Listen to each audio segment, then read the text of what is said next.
My wife cried, "We might lose the house." The bank said she owns a second property. I was standing in our kitchen when Sarah came in with tears streaming down her face. Her hands were shaking as she held up a letter from the mortgage company. "David, we're 3 months behind. They're starting foreclosure proceedings. We might lose the house."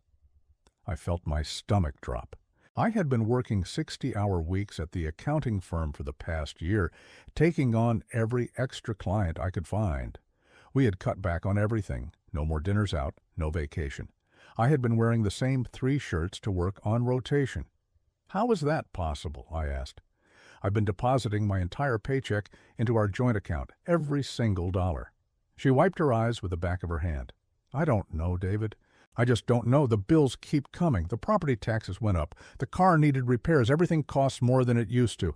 I pulled her close, feeling her body shake against mine. We had been married for 16 years. I trusted this woman completely. She managed our household finances because I traveled for work, and she had always been good with numbers. "We'll figure this out," I told her. "Let me look at the accounts this weekend.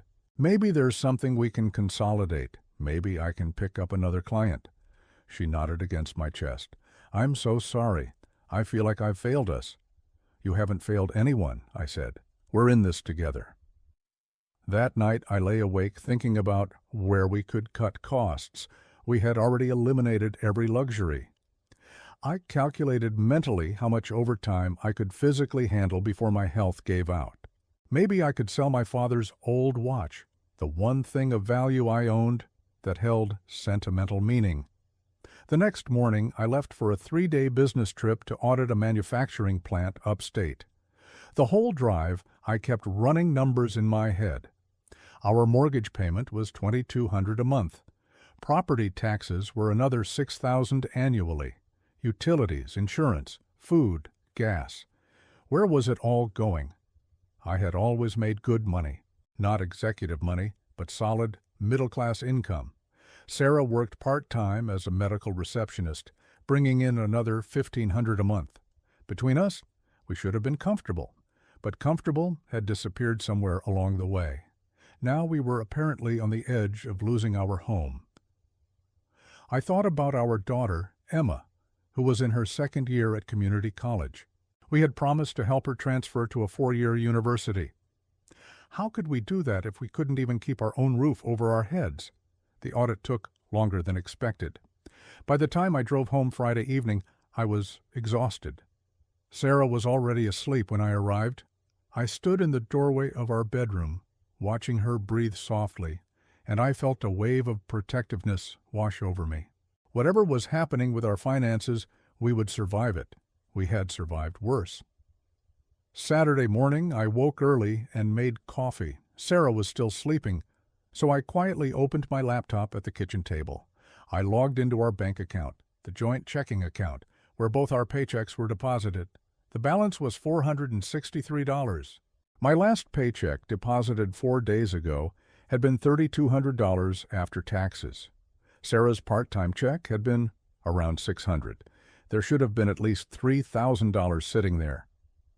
I scrolled through the transaction history, grocery store, gas station, electric bill, normal purchases. Then I saw them. Large transfers, each one labeled simply "Transfer to Savings." $1,500, $2,000, $1,800. Over the past 3 months, more than $12,000 had been transferred out of our checking account into what was labeled as our savings account. Relief flooded through me. We had savings. We weren't broke. Sarah must have been quietly building up an emergency fund without telling me. Maybe she wanted to surprise me. Maybe she was trying to create a buffer so we would never face a crisis like this again. I clicked on the savings account link. The screen loaded. Balance, $127.43. I stared at the number. I refreshed the page. The number didn't change. Where had $12,000 gone? I went back to the checking account and looked more carefully at the transfer descriptions. Each one said transfer to savings account, ending in 7829. I looked at our savings account number. It ended in 3341. Someone had set up automated transfers from our joint checking account to a different savings account, an account I had never seen before, an account that wasn't listed under our joint accounts. I sat very still, my coffee growing cold in front of me. There had to be an explanation. Maybe it was a mistake. Maybe Sarah had opened a new savings account at a different bank to get a better interest rate and forgot to tell me. Maybe she was planning something good, like a surprise vacation once we got back on our feet. I heard footsteps on the stairs. Sarah came into the kitchen wearing her robe, her hair still messy from sleep. "Morning," she said, reaching for a coffee mug. "You're up early." "I was looking at our bank account," I said carefully. "I saw the transfers to savings." Her body went rigid for just a fraction of a second. Then she poured her coffee slowly, her back to me. "I've been trying to put a little aside when I can," she said. "Things are so tight. I thought we needed a cushion." "The savings account shows $127, I said. She turned around, and there was something in her eyes I couldn't quite read. Surprise? Fear? It passed too quickly for me to identify. "That's all that's left," she said. "I had to take most of it out for the car repairs. Remember when the transmission went? That was almost $3,000 right there." I nodded slowly. "The transfers went to an account ending in 7829. Our savings ends in 3341. Sarah's hand trembled slightly as she raised the coffee mug to her lips. "I opened a new savings account. Better interest rate." "Which bank? Does it matter?" Her voice had an edge to it now. "David, what is this? Why are you interrogating me?" "I'm not interrogating you. I'm trying to understand where our money went. You came to me crying about losing the house, and I find out there have been thousands of dollars in transfers to an account I've never heard of. I told you, car repairs, the roof leak, Emma's textbooks, it all adds up." I wanted to believe her. I wanted this conversation to end with a logical explanation and an apology for scaring me. But something in my gut was turning over, a sick feeling I couldn't ignore. "Can I see the statements?" I asked. "For the other savings account?" "Why?" She set down her mug hard enough that coffee sloshed over the side. "You don't trust me now? After 16 years, you don't trust me. Sarah, we're facing foreclosure. I just want to understand." "You want to understand?" Her voice rose. "You want to understand what it's like managing this household while you're gone 3 days a week? What it's like juggling every bill, every emergency, every unexpected cost. And now you're acting like I'm some kind of criminal?" "I didn't say that." "You implied it. You're sitting there looking at me like I stole from you." "Our money," I said quietly. "Not my money. Our money." She grabbed her coffee and walked out of the kitchen. I heard her footsteps heavy on the stairs, then the bedroom door closing. Not slamming, just closing, firmly. I sat alone at the kitchen table, staring at the laptop screen. Maybe I had handled it wrong. Maybe I should have been gentler, more trusting. Sarah was right that she carried a heavy load managing everything at home. Maybe I had made her feel attacked when she was already stressed and vulnerable. I closed the laptop and spent the rest of the day keeping my distance, giving her space. We moved around each other carefully that evening, polite but distant. She made dinner. I cleaned up. We watched television without really watching it. Sunday morning, I tried again. "I'm sorry about yesterday," I said. "I didn't mean to make you feel like I don't trust you." She looked up from her phone. "It's fine." "It's not fine. You're upset. I'm upset. We need to talk about this." "What do you want me to say, David?" "I want you to show me the account.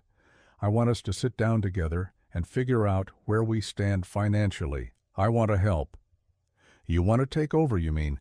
You want to manage the money because you think I'm doing a bad job." "That's not what I said. It's what you meant." I tried a different approach.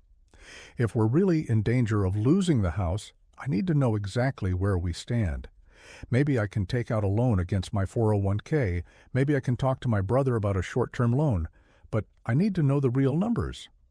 Sarah stood up abruptly. "I have to go to the grocery store." "It's Sunday morning. You always go shopping on Tuesday afternoons."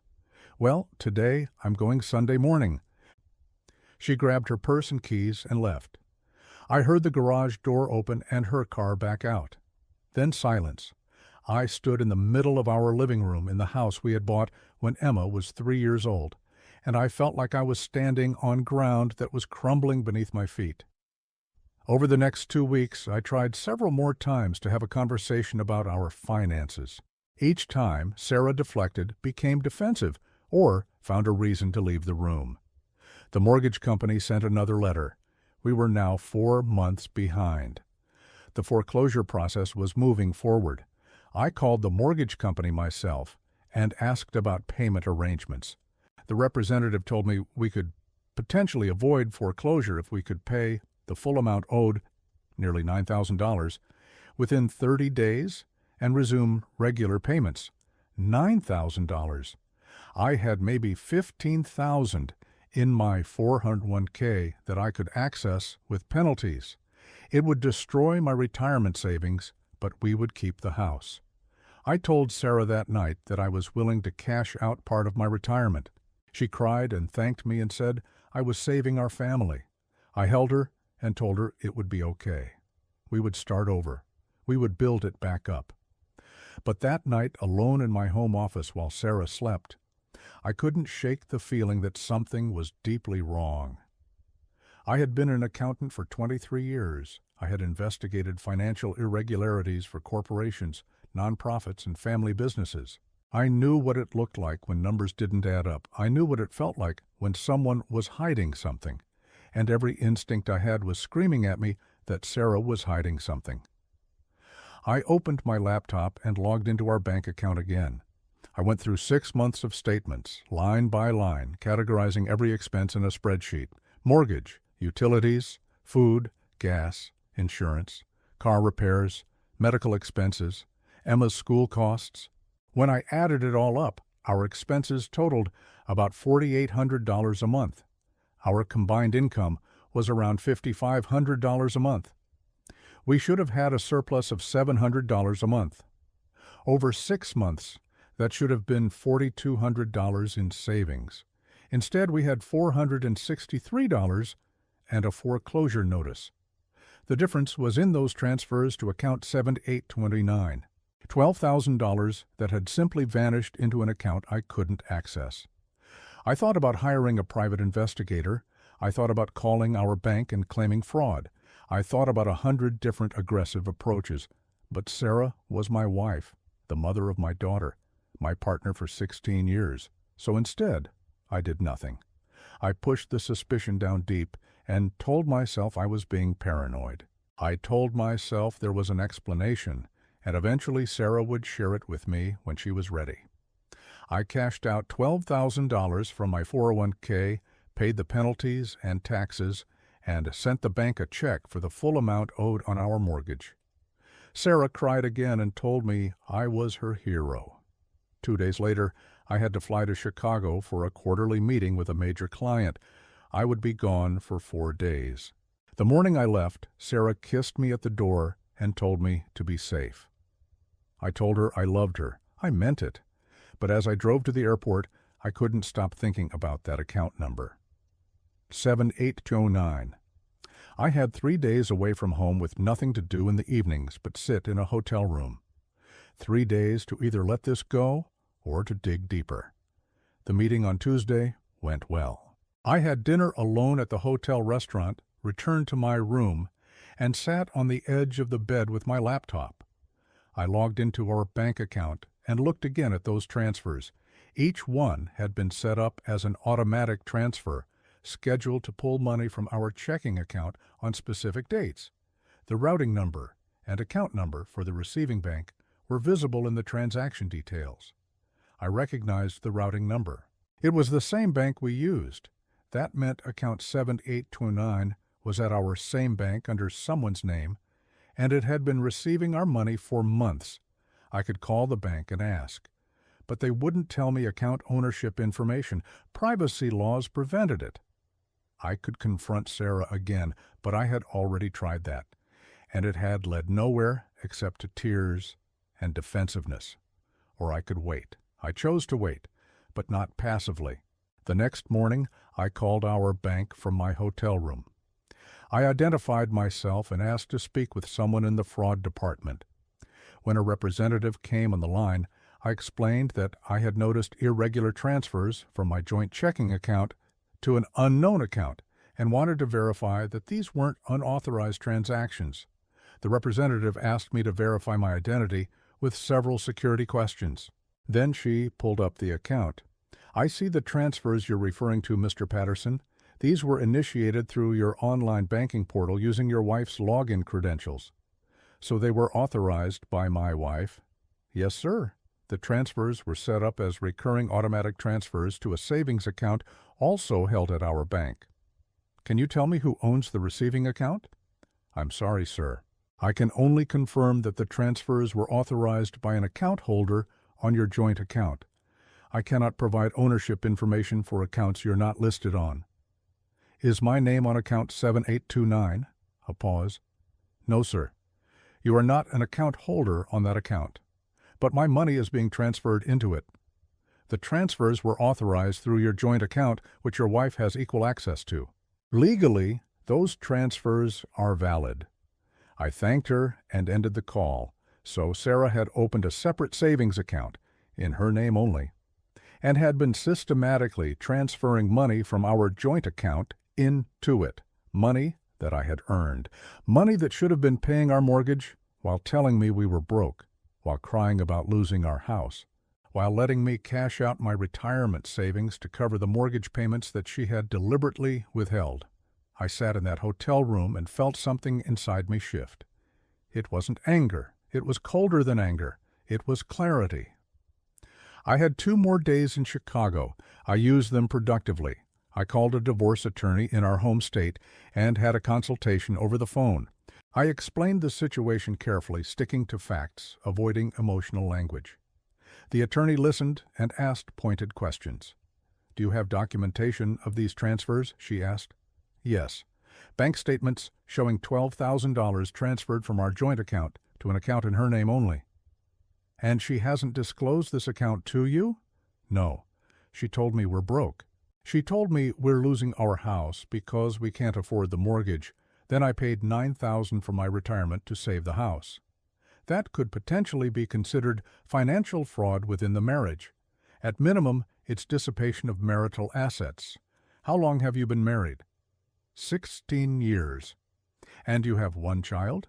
A daughter, 19, in college. The attorney was quiet for a moment. Mr. Patterson, I want to be clear about something. If you're considering divorce, you need to protect yourself financially starting right now. Before you confront your wife, before you make any accusations, you need to have a complete picture of your financial situation. What do you mean? I mean, you need to know about every account, every asset, every debt. You need to pull credit reports for both of you. You need to document everything. Because if she's been hiding one account, there may be others. I felt something cold settle into my chest. You think there might be more? I think that people who hide money usually don't stop at one account, and I think that you need to know what you're dealing with before you make any decisions about how to proceed. That evening, I pulled my credit report and Sarah's. I had a legal right to check our joint credit accounts, and our mortgage was joint. So I was able to access both reports through the lender's online portal. My credit report was clean. Mortgage. 1 credit card with a small balance. Car loan that had been paid off 3 years ago. Sarah's credit report showed the same mortgage and the same credit card, and a personal loan for $18,000, opened 8 months ago, and another credit card with a limit of $10,000 and a balance of $8,200. I stared at the screen until the numbers blurred. $18,000 personal loan, $8,000 in credit card debt, $26,000 in debt that I had known nothing about, on top of the $12,000 she had hidden in her private savings account. I pulled up the details on the personal loan. Monthly payment, $470. Payments current. The credit card showed minimum payments being made on time. She had been making payments on these hidden debts. which meant money from our joint account had been going toward debts I didn't know existed. No wonder we couldn't afford our mortgage. I called the attorney back. I found more, I said. A lot more. Oh. Over the next hour I walked her through everything I had discovered: the hidden savings account, the personal loan, the secret credit card, the timeline of when each account had been opened. "Here's what I recommend," the attorney said. "Tomorrow, you open your own checking account at a different bank. You reroute your direct deposit to that new account. You document every account, every transfer, every piece of evidence you have. You do not confront your wife until you have consulted with me again, and we have a strategy in place." Why can't I confront her?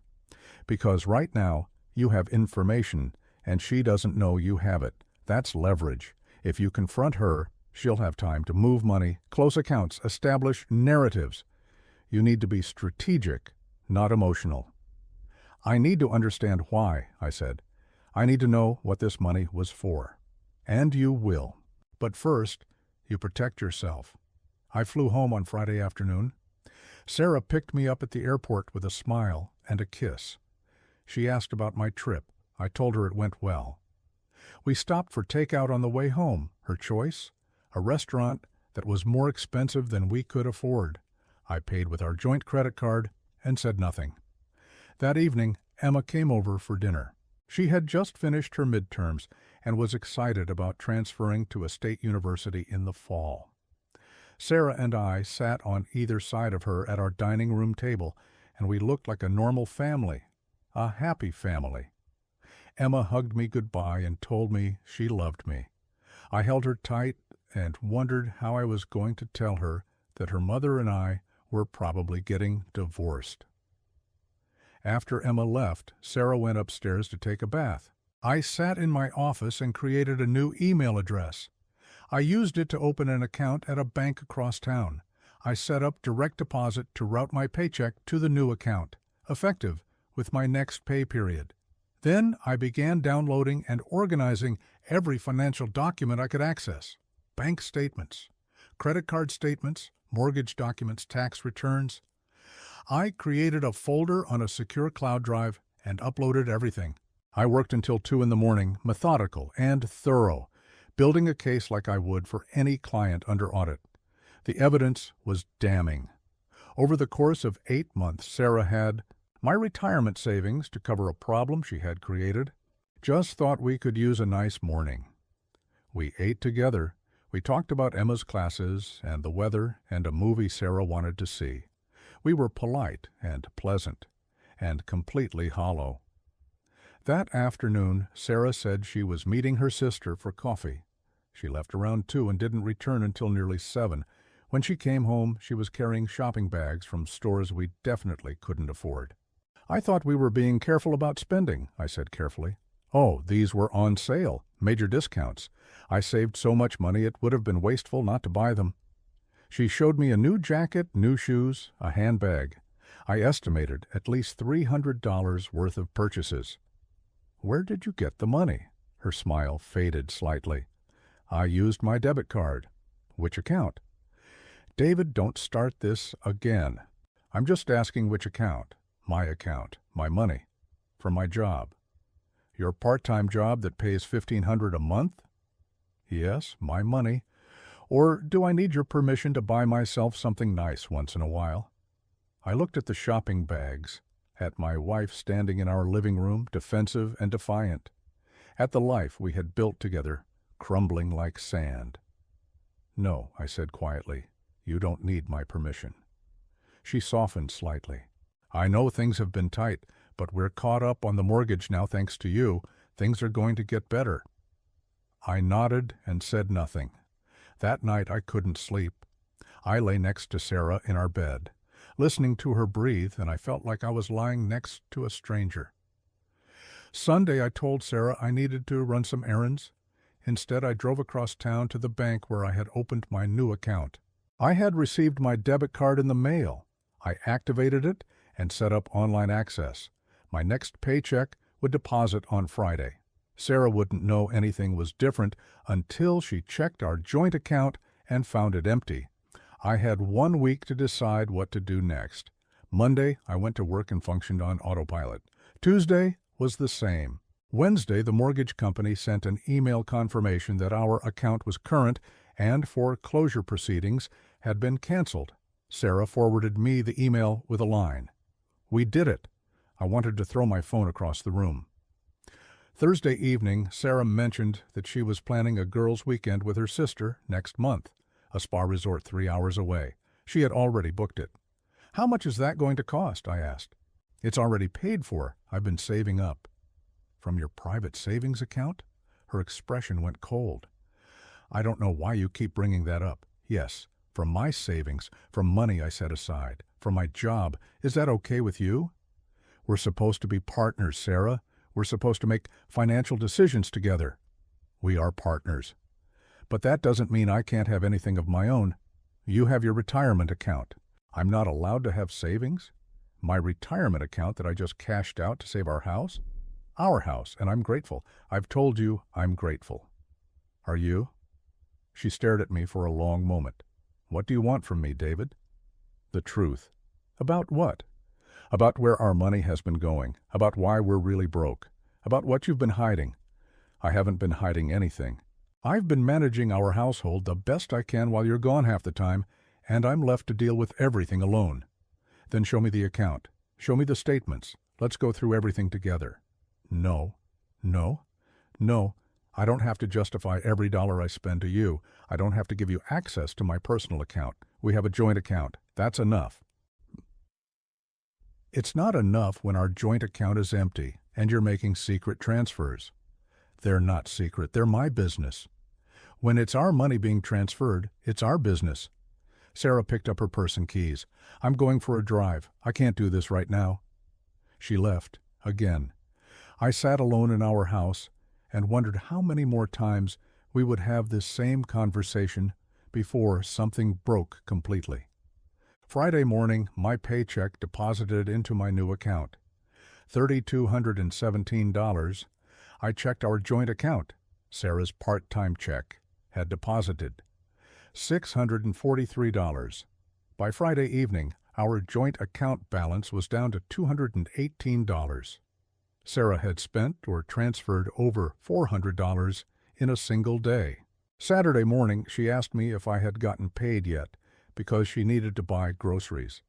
My paycheck was deposited yesterday, I said. Great. Can you transfer some to our account? We're getting low. How much do you need? I don't know. 500? For groceries? Groceries and gas. And Emma needs some money for books. I transferred $200. That should cover groceries and gas. We can talk to Emma about books. Or Sarah's jaw tightened. That's not enough. It'll have to be. I need to rebuild my retirement savings. You're going to rebuild your savings while we're scraping by?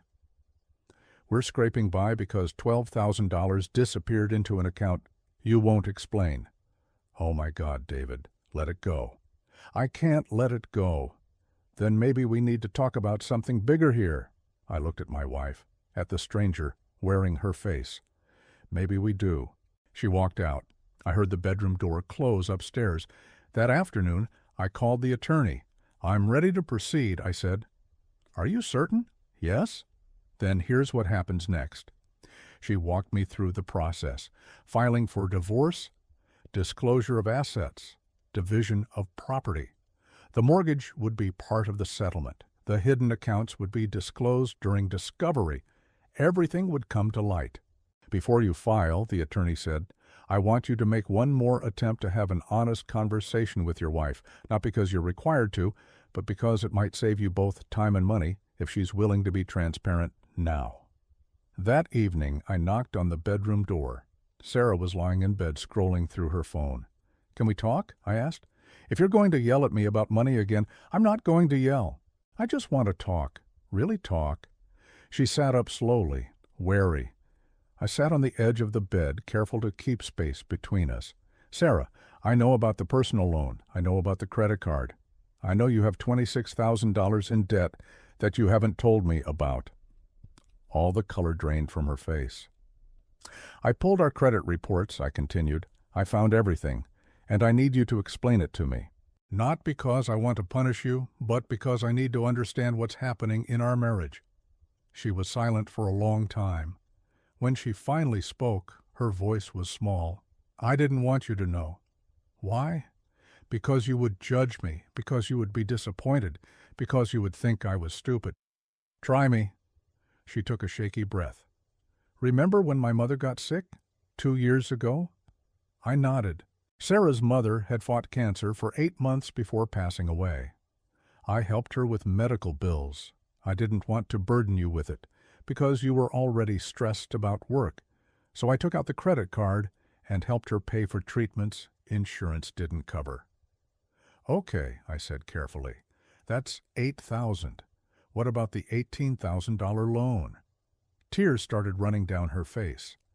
After she died, I was a mess. I wasn't thinking clearly. I started shopping. Not expensive stuff. Just stuff. Clothes and home things, and I don't even know what. I was trying to fill a hole, and I just kept spending and spending, and then I looked up one day, and the credit card was maxed out, and I had no idea how to pay it. "So you took out a personal loan?" I was going to pay off the credit card, and then budget to pay down the loan slowly. But then the car broke down, and Emma needed money for school, and the property taxes came due, and everything just spiraled. "And the savings account, the $12,000 you transferred?"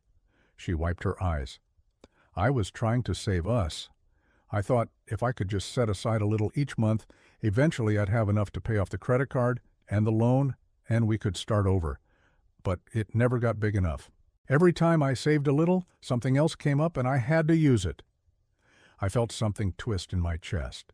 Part of me wanted to believe her. Part of me wanted this to be the truth so we could move forward. But the numbers didn't add up. "If you were using that money for emergencies," I said slowly, "then where is it now? The account has $127 in it. I told you, car repairs, the roof, things we needed. Do you show me the receipts? Show me the bank statements from that account." "David, if you want me to believe you, show me proof." She looked down at her hands. "I don't have receipts for everything." "Then show me the bank statements. Show me where the money went." "I can't." "Why not?" "Because I don't want to." The room went very quiet. "You're asking me to trust you," I said, "but you won't show me evidence. You're asking me to justify every penny like I'm on trial.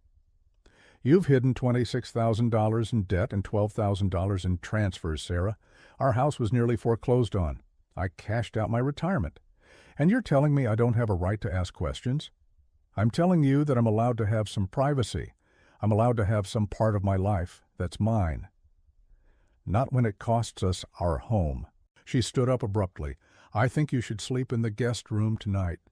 I looked at her for a long moment, at the woman I had loved for 16 years, at the mother of my daughter, at someone I no longer recognized. "I think you're right," I said. I gathered my pillow and left the room. The next morning was Sunday. I woke early and made coffee. Sarah came downstairs around 9, looking exhausted. "I'm sorry," she said quietly. "For last night, for all of this." "I'm sorry, too." "Where do we go from here?" I took a breath. "I think we need to separate our finances completely. You manage your money. I'll manage mine." We split the bills 50-50.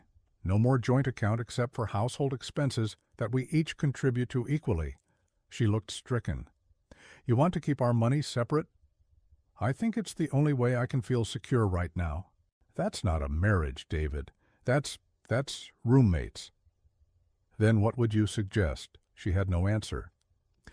Over the following week, I moved all but $500 from our joint account into my personal account. I set up a new joint account specifically for household bills and transferred my half of our monthly expenses into it. I told Sarah she needed to contribute her half. She was furious. She called me controlling and paranoid and cruel, but she transferred her portion of the bills. For 3 weeks, we lived like polite strangers. We communicated about logistics. We avoided deep conversations. We slept in separate rooms. Emma noticed. She called me one evening and asked what was going on with me and her mother. "We're going through a rough patch," I said. "Are you getting divorced?" "I don't know, sweetheart." She was quiet for a moment. "Is it about money?" "Partly." "Mom's been weird about money for a while. I asked her to help me with books last semester, and she said she couldn't. But then a week later, she bought herself a really expensive purse. I didn't say anything because it wasn't my business, but it seemed strange." I felt my chest tighten. "When was this?" "I don't know. November, maybe? She told me to ask you for book money, but you were traveling, so I just picked up extra shifts at my job." "Why didn't you tell me?" "I didn't want to cause problems. And it was fine. I figured it out." After I hung up with Emma, I sat in my office and stared at the wall. November. That was around the same time the personal loan had been taken out. Sarah had told our daughter she couldn't help with textbooks, then spent money on a luxury purse, while taking out an $18,000 loan.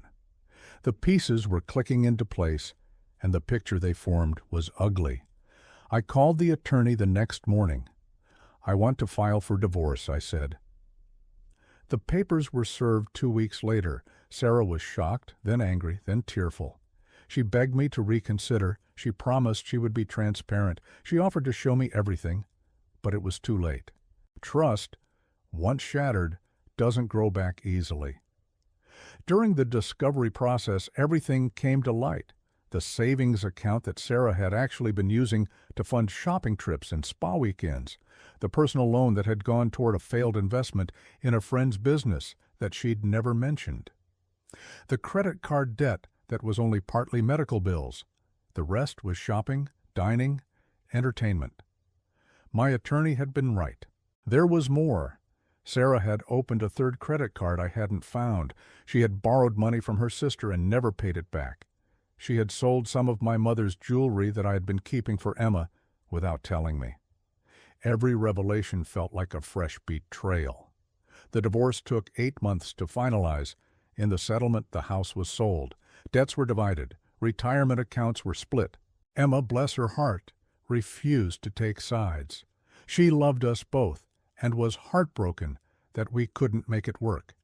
Sarah eventually admitted through her attorney that she had a spending problem, that she had been ashamed and had hidden it poorly, that she had made terrible choices. I felt sad for her, but I couldn't save her. I could barely save myself. The house sold for less than we'd hoped in a slow market. After paying off the mortgage and dividing the remaining equity, I walked away with enough for a security deposit on a small apartment. I rebuilt my retirement account slowly, month by month. I rebuilt my life. Emma finished community college and transferred to a state university. I helped her with tuition. Sarah helped when she could, which wasn't often. I don't hate my ex-wife. I don't think she's evil. I think she made choices that spiraled out of control, and instead of being honest, she dug herself deeper. But I learned something important. Financial infidelity is still infidelity. Lies about money are still lies. And you can love someone deeply while recognizing that staying with them would destroy you. 3 years later, I'm okay. Not healed completely, but okay. I'm more cautious now, more careful. I watch for warning signs I missed before. I'm dating someone new. She's kind and stable and honest. When we talk about money, we talk openly. No secrets, no hidden accounts. I still think about Sarah sometimes, about the woman I married before the lies. I hope she got help. I hope she's managing better. But mostly, I think about the moment in that hotel room when I found the truth. The moment when I had to choose between confronting the problem or pretending it didn't exist. I chose the truth. It cost me my marriage, my home, and my peace of mind for a long time. But it saved my dignity. And in the end, that had to be enough.